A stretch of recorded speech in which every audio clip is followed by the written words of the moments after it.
Bonjour à toutes et à tous, c'est Isé et les comics et aujourd'hui on se retrouve pour mes lectures de la rentrée, mes lectures du mois de septembre. Alors qu'est-ce que j'ai lu, qu'est-ce que j'ai aimé, qu'est-ce que je n'ai pas aimé, c'est ici que ça se passe. Alors voilà, il y a un petit paquet de comics, je pense que vous avez reconnu certaines œuvres. On va dire que dans ce mois de septembre, en termes de lecture, il y a du bon et du très bon.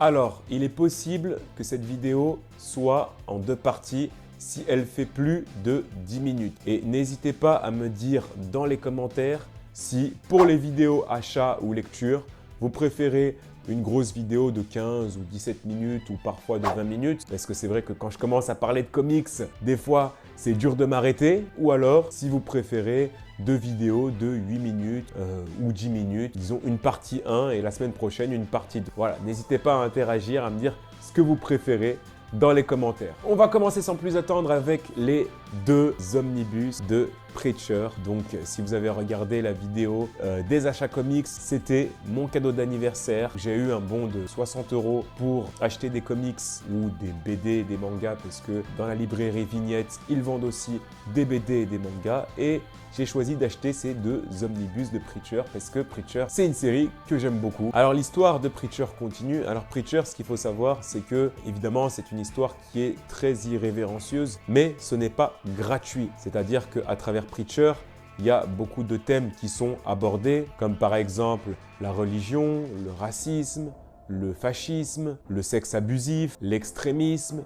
Et tout ça, c'est sous fond de blagues, de choses irrévérencieuse, mais j'ai trouvé que c'était fait de manière très intelligente. Et là, évidemment, on continue le voyage de ce fameux Jesse Custer avec son acolyte Tulip et Cassidy qui vont aller à la recherche de Dieu pour lui demander des comptes. Ce qu'il faut savoir, c'est que tous les personnages sont très bien écrits, même les personnages, on va dire, entre guillemets, secondaires. Les personnages principaux ont tous une backstory intéressante. Et franchement, j'aurais pas cru un jour qu'un personnage qui s'appelle Tête de Fion allait être aussi attachant. En tout cas, si vous voulez du développement de personnages, Preacher, c'est parfait. En termes de dessin, j'aime beaucoup ce que fait Steve Dillon. J'avais un petit peu de mal au départ parce que c'était un dessin assez old school, mais plus j'avance dans l'histoire, plus j'apprécie. J'ai aussi l'impression que les auteurs ont des références assez western. Il y a beaucoup de références à des films de western. Il y a également pas mal de références à des films, par exemple Pulp Fiction. J'ai senti un petit peu l'inspiration dans le côté un petit peu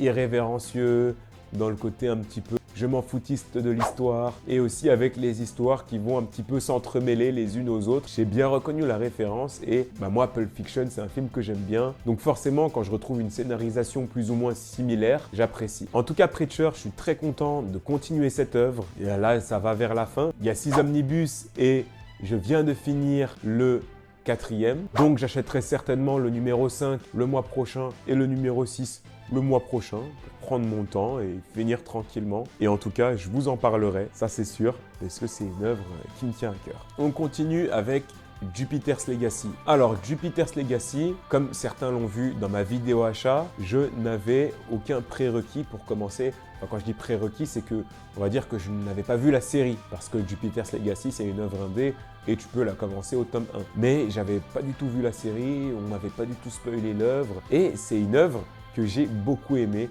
Alors forcément, je m'attendais à aimer Mark Millar au scénario. En plus, tout le monde me dit que c'est génial, mais j'ai vraiment bien aimé. C'est vrai que ça fait que 2 tomes, ça fait uniquement que 2 petits tomes, et du coup, les choses s'enchaînent très rapidement. Alors pour pas trop vous spoiler, Jupiter's Legacy, c'est l'histoire de personnes qui vont aller sur une île, qui vont avoir des super pouvoirs, qui vont devenir des héros, qui vont bâtir, on va dire, entre guillemets, un nouveau régime, si je puis dire, sauf qu'il va y avoir la crise qui va passer, etc. Ils vont être confrontés à des problèmes. Ils vont notamment aussi avoir des enfants qui devront assumer le statu quo de super-héros, sauf qu'ils ne sont pas forcément prêts, ils n'ont pas forcément envie, et du coup ça va être compliqué, et ça va être une histoire qui va être très shakespearienne, avec des dramas, des meurtres, des conflits familiaux, etc. Tout ça sous fond d'une crise économique qu'il faut régler, entre guillemets, dans ce futur post-apocalyptique. Alors, c'est vrai que le fait que l'œuvre fasse que 2 tomes, je vais pas dire que ça m'a déçu, mais je trouvais que tout est allé tellement rapidement, et des fois, il y avait des dramas ou des choses, etc. Je me suis dit, ah ouais, direct, comme ça, bam. Alors je vais pas spoiler parce que mon but, c'est pas de vous spoiler dans cette vidéo, c'est vraiment de vous donner envie si vous n'avez pas lu l'œuvre. Mais c'est vrai qu'il se passe des choses très très vite et c'est vrai aussi qu'on est très habitué, en tout cas moi, à lire des œuvres où les personnages sont développés plus ou moins rapidement, mais sur plusieurs tomes. Là, le fait d'avoir une œuvre comme ça, en 2 tomes, c'est vrai que j'ai pas forcément l'habitude, donc ça m'a un petit peu choqué, mais j'ai bien aimé. Qu'est-ce que j'ai bien aimé aussi? J'ai bien aimé le dessin de Frank Quitely, même si c'est pas les planches les plus incroyables que j'ai vues.